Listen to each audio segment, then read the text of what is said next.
Hello, some viewers. How are you all? Welcome back to another video.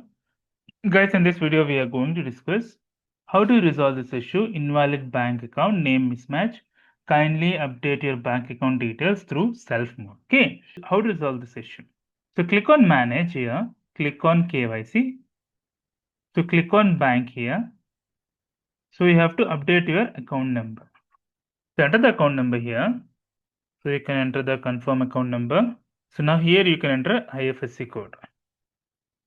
Now you can click on verify IFSC. IFSC verified. You click on here and now you can click on save. So now it will say OTP sent to your Aadhaar linked mobile number. So let us wait for the OTP. Okay, let me click on submit. So it is saying verification process. So once the verification is done, so we will that error will be removed. Hope you like the video, guys. If you like the video, please click on like. If you're new here, please click on subscribe. Till then, guys, take care. Have a great day. Bye bye.